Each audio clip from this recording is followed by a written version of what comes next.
Hello, everybody. Welcome back to episode 5 of Big Bobby's Macchiato. I'm joined by my friend David. Hello, David. What's going on, man? It's a pleasure to be here. How's it going? How's your day been? It's been good. It's been good. Nice, nice. You saw yesterday's Champions League games. Big upsets. Yeah, I can't say that I follow football too much. Yeah. Who was playing? Well, Barcelona got knocked out last night. Barcelona got knocked out Again. again. And this was the crazy part. They went into the game leading on aggregate, but then they lost to PSG. Really? And at their own, they lost in Barcelona. Yeah, this was the score. PSG won 4-1, 4-1. making it a 6-4 win on aggregate. Jeez. It's just Barcelona. Atleti lost. They gave up a lead, and they lost to Borussia Dortmund. Now, if you're wondering how I know this guy, we met in physics class last semester. We did meet. Yeah. Yeah, crapshoot that was. Yeah. It definitely wasn't the most preferred setup of a classroom. That's for sure. Yeah, especially those labs. Those labs weren't always fun. Yeah. Oh no. I'm sure they probably would have worked out better if we had all the equipment that the main campus does, but the professor had to make some on-the-fly adjustments, so I'm sure Yeah. it would have been a little better. Yeah, I have my own criticisms of the professor. I think he has some Balkanic views on me and one other student. Yeah? Little Balkanic. Mm, Yeah. I see. I mean, when it comes to the Balkans, like, you can't really be surprised about all the stuff. Hmm. Yeah, it's interesting. Do you follow any other sports other than football? I try to follow UFC. I want to get back to following UFC because I heard Conor McGregor's coming back. Mm. Yeah. Yeah, that's one I follow lightly, I would say. I'm not the most analytical, or my opinions don't exactly hold a lot of merit, but I casually enjoy it. Yeah. Yeah.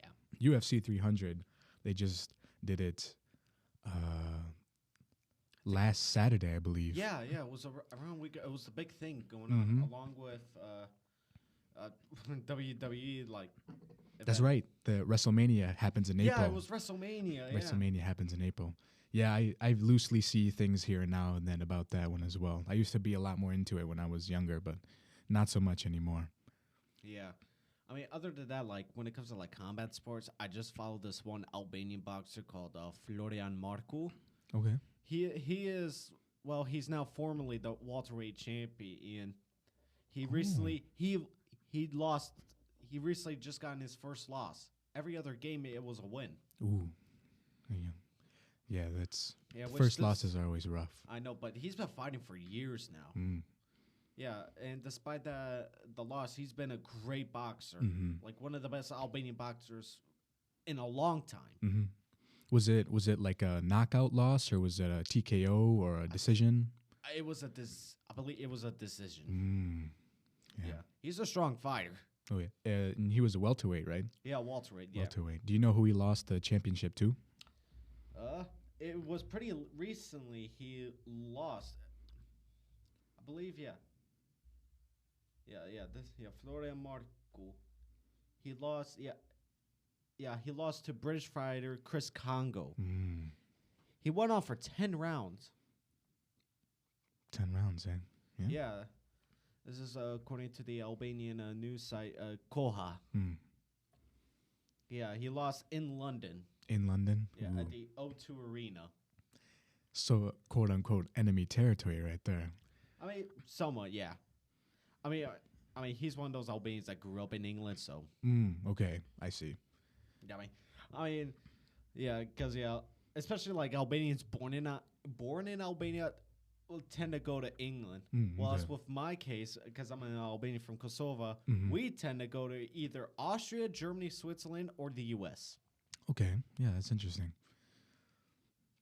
But yeah, so UFC 300. Did you know about like the main card or anything like that?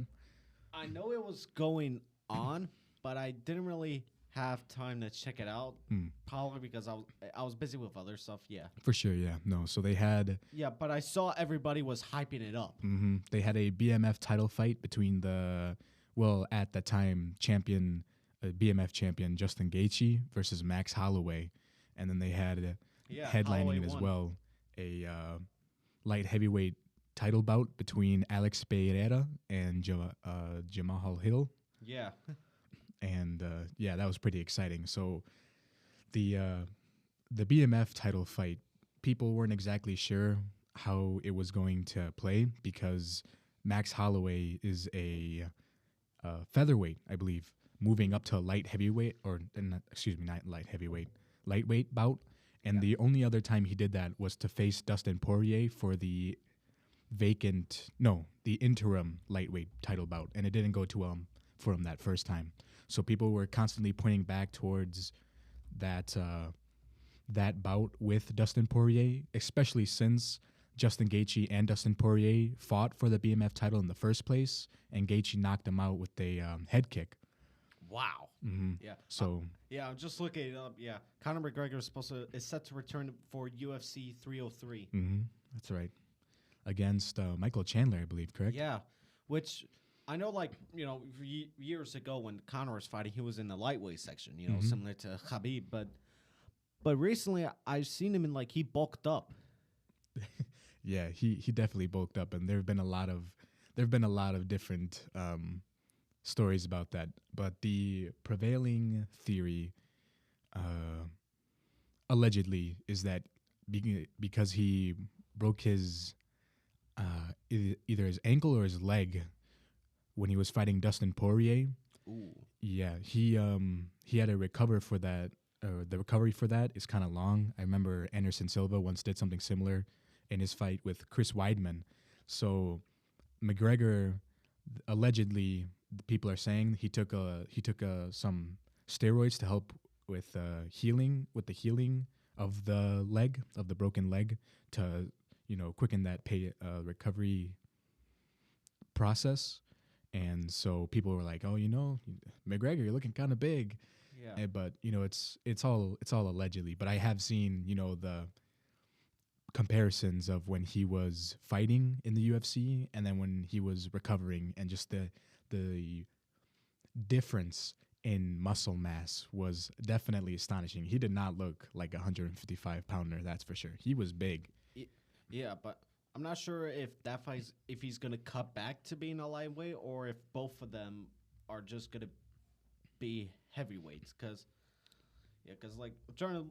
looking at Conor's recent photos, he's definitely Yeah, he's got some size to him. Mhm. yeah, he's got size. And then if you look at, you might even be able to Google a comparison between the two of them, between when he was competing at lightweight and then during his recovery, because the size difference, it's massive. He looks big.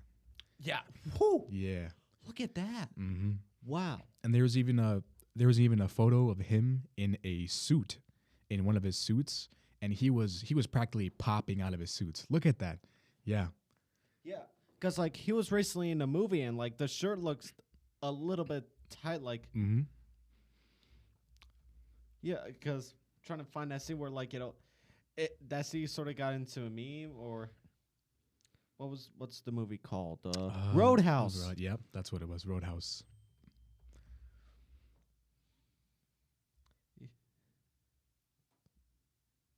Yeah, I'm trying to find that one scene where he's walking in.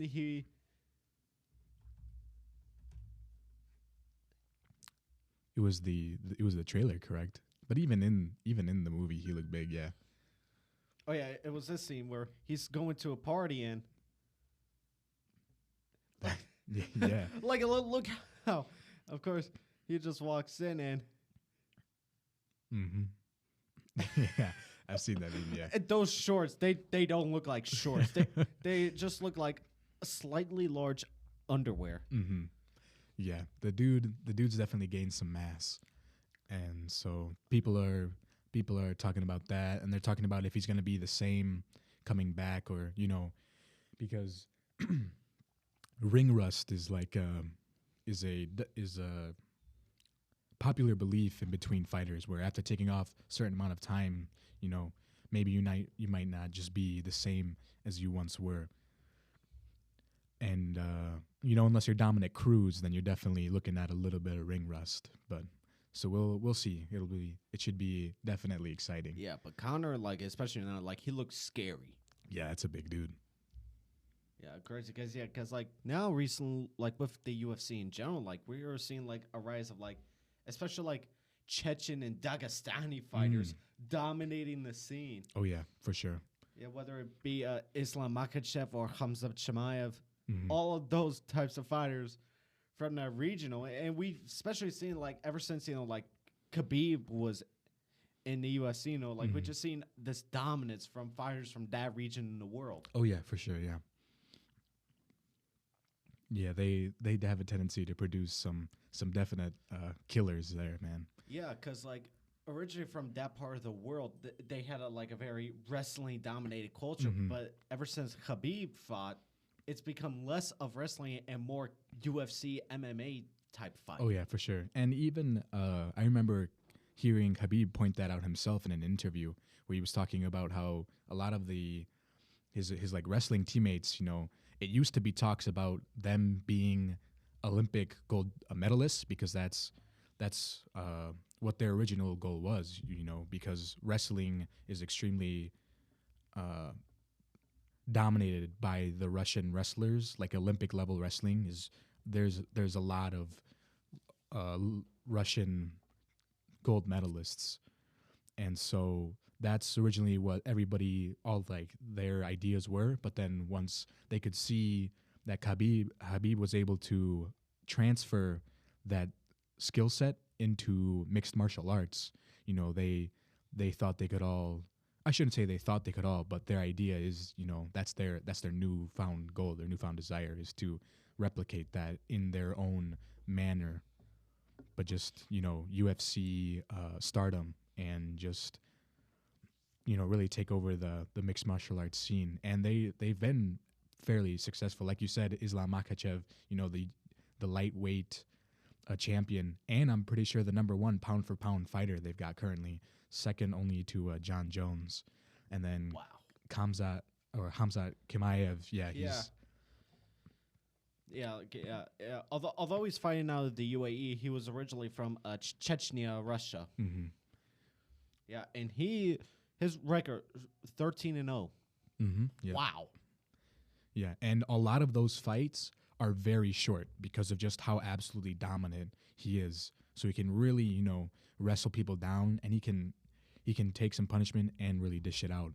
And so a lot of those fights are really short. But I think he has a 17-second knockout. Yeah. That's just insane. Yeah, you just let's just watch it. Look at that. Good leg kick. Look at all that movement too. And just constantly pressuring his opponent. Boom. Lights Wow. out. Yep. Just like that. Just like that. Yeah. That is some amazing skill. The dude's scary. He is. I mean, his looks are scary. Yeah, he could definitely be a force to reckon with, and he's willing to fight anybody and everybody. There's a little meme in the UFC community.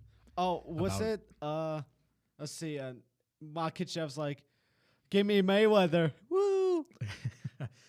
Not quite. No, it was from Chimaev in his Twitter posts about him. Just like whenever anybody wins relative in his weight class, or relative to his weight class, whenever anybody wins, you know, big, he has a tendency to, you know, go to Twitter and, you know, he'll be like, so and so, see you soon. So people kind of meme that a little bit. But it was just, from him, you know, calling people out and just simply saying, see you soon. Yeah, and yeah, that's a scary face. Like right before the fight, like the way he just stares at you, and like with like the unique way his head shape, that is scary. Like if you see it, look what he did with the eyebrows. He's just Oh, that was his fight with Kamaru Usman too. Yeah, Kamaru Usman, yeah. Mhm. That one was a close fight, and Kamaru Usman used to be he used to be the welterweight champion at the time, and he was going on a title defense streak that was a fight away, I believe, from breaking the longest title defense streak, or the longest fights within like a title for a title defense, which is held by Anderson Silva when he went on prime Anderson Silva was just, he was a sight to behold. Wow. He was so elusive, and his striking was phenomenal. And he was a black belt, I believe, in Brazilian Jiu-Jitsu. So Kamaru Usman was a fight away from either tying that streak or breaking it. But then he fought Leon Edwards, and then he got knocked out with a head kick within the last round, and it was like one of the biggest upsets in the sport in a long time. Yeah, that is crazy. Yeah, that guy, like Chimaev, like that guy, he can fight. Yeah, he can most certainly fight. He's scary because like that previous Albanian boxer I mentioned, like this is that guy, Florian Marco right here. This 12 wins and 7 KOs. Wow. Yeah, this was before his recent loss. Right. Yeah, this one. Okay, that video's from 7 months ago. 12-0. Yeah, but you can see he is a pretty big guy. Yeah, he's got some size to him. Yeah, most of his fights are in the UK. But yeah, no, we're seeing a real surge of guys with that background in plenty of combat sports, just because they're just seriously, they're built different, man. They are really built different. 100%. But yeah, so a lot of the success of the Dagestani fighters, and the Chechens, they are it's given for their wrestling background, of course, but like just they do it in the mountains. So they have a very strong like mountain culture. Yeah, and that the altitudes of the mountains being so high, and then you come down to closer to sea level, and that really transfers to some insane cardio. I remember hearing a story from another UFC fighter. His name was Chael Sonnen, and he talked about how Khabib came to his gym with 5 guys, and he would wrestle them. And as soon as one guy was, he was done, the second one would hop right back in. And he did this with all 5 of the guys. They didn't tap out, they didn't quit due to pain or anything like that. They were just so exhausted from the pace that Khabib would put on them. And he just talked about that. I remember hearing that, and I was like, wow. But yeah, that the cardio that comes from training at such a high altitude, it definitely makes a big difference. Yeah, you don't want to mess with mountain people. I mean, like right now, like look at this guy, this Albanian boxer, Marko. Yeah, this was during probably one of his most iconic fights that got him the attention amongst Albanians themselves, where he's fighting against Javad Muftic. And this was a big significance, not just because he won, but geopolitically, he was fighting against a Serbian fighter, and due to the tense history between Albania and Serbia, like his win was seen as a big Albanian win, won over Serbia. As you can see, all of the Albanians rushing on the stage, you see they bring the flag on. And that was an MMA bout too, right? Yeah. I think, or this was a normal boxing fight. Was it? Yeah, I think. No, I think it was an MMA bout. It says MMA, but it wasn't like. Oh, it was a MMA fight. I think, yeah. I'm not sure. I gotta find like the original, but it looks like it was a more Yeah, it was MMA. Yeah, you can tell by all that grappling on the ground. I know it was a big win.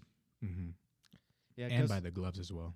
Yeah, and because like one thing with Marko is every time he wins, he wears the traditional Albanian cap. Similar to how Khabib wears his traditional, Caucasus cap. Mm. Yeah, he's a real Caucasian. Mm. Right, straight from the mountains. Right. Yeah, because that region, they know how to fight. Mm-hmm. Yeah, it's definitely a mix of the high altitudes and the emphasis on wrestling. Because like Habib said, his gym switched from wrestling, like their goal being getting a gold medal, to becoming UFC champion. But yeah, those guys can wrestle for sure, and it just makes sense because the Russians really dominate like the wrestling. How do I say it? Just like the wrestling aspect of the Olympics. I heard Joe Rogan say, when an American wins a gold medal in wrestling, he's a real prodigy. Like there's something really special about him. But when a Russian wins a gold medalist, it's just everyday news. Yeah, they've got Yeah, it's like you see it like Monday paper. Oh, he won. Nice. Mm-hmm. Yeah, I remember DC, another UFC fighter, his real name being Daniel Cormier. He talked about how while he was in the Olympics, he met a Russian wrestler that just dominated him, and it was rare because DC is a really good wrestler, but that Russian wrestler just completely demolished him. Yeah, and he went on to win like 6 gold medals or something like that. But he was talking to Joe Rogan. He was like, "Yeah, we're real lucky that guy never decided to come into the UFC because he really would have cleaned out the whole division." And DC fights, he fought light heavyweight and he fought heavyweight, and he was once a double champ as well too. Wow. But yeah, so for him to say that's a high accolade. Yeah, and then talking about how the Albanian fighter comes out dressed in traditional Albanian garbs. Alex Pereira, he kind of does this. He kind of does the same thing as well. So he defended his title at UFC 300, and he comes out to the weigh-ins with a traditional. Oh yeah, we see it right here. Yeah, right there. Wow. Traditional wear for his heritage because he comes from natives to Brazil. That's his. Oh, that's he comes his heritage. from one of the native tribes. Yeah, one of the native tribes. He's direct descendant from one of the native tribes. So yeah, he'll come out just like that. Yeah. That's Alex Pereira. That's Alex Pereira right there. Yeah. Yeah, and there's Khabib right there. Mm-hmm. I mean, look at that. Yeah, and then go look up the one with Florian Marco.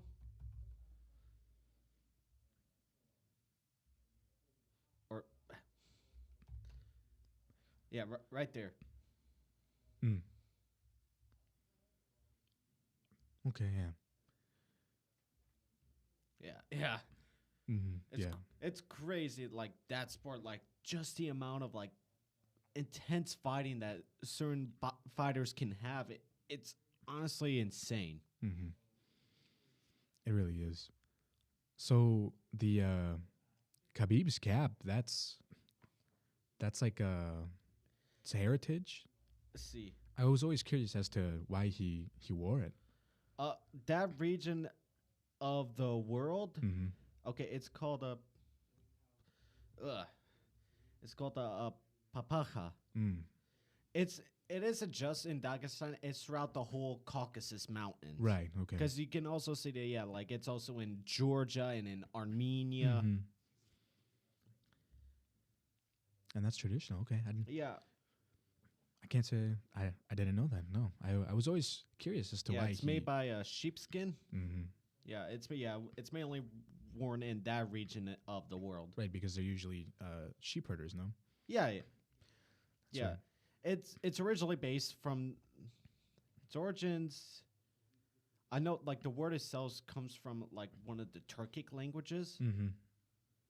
Yeah, like because that is such like a multi-ethnic region. You got Georgians, you got Armenians, Avars, Chechens, and various Turkic group people. Right. Because you gotta understand, like history-wise, like that area, especially the Turkic part, like a lot of Turkic people came there, like thanks to the Mongol conquest. Right. Yeah. Yeah, Genghis Khan, like he had such a large empire. Yeah. It was definitely vast. Yeah, and not only that, also the influence from the Ottoman Empire had to play like this is one from Azerbaijan. Yeah, another Azerbaijani, Turkmenistan. Yeah. Yeah. The Mongol Empire was vast. Do you ever hear that crazy fact? I remember reading it a while back that Genghis Khan had slept with so many women that there is Like a 0.05% chance of being descendant of being a descendant of Genghis Khan. That is honestly insane. Yeah, I remember reading that and I was like, that's wild. That's crazy, yo. It is honestly crazy because like now in Mongolia, like he's still seen as a national icon. Like their airport is named after him. Everything, in Mongolia proper. Right. Because his empire is so big, like you see various Mongol groups all over the world, not just in Mongolia, but also in Russia and in China. Got China's Inner Mongolia, and then you got like the various like Russian republics inside, where like I think one of them is Tuva. Is one of them, and various other places there.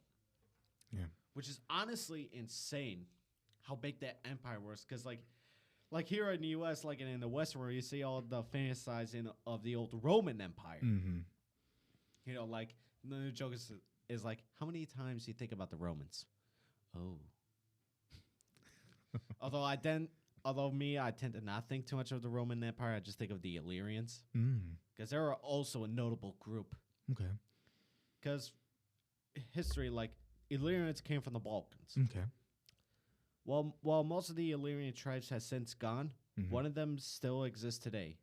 That tribe was called the Albanoi. Okay. Their country is Albania. Yeah, Albania is descended from the Illyrian tribes.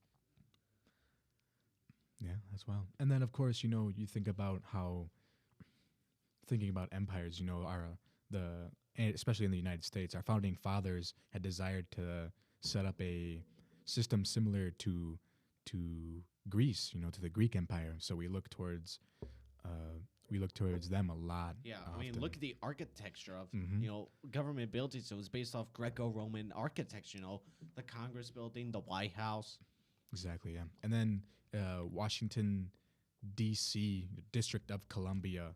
I believe that has ties to the Greek Empire as well. Yeah, especially like the architecture, the historic government buildings, like the Congress Building, Judiciary, Federal Reserve. I'm not sure if it's Federal Reserve, probably the Treasury.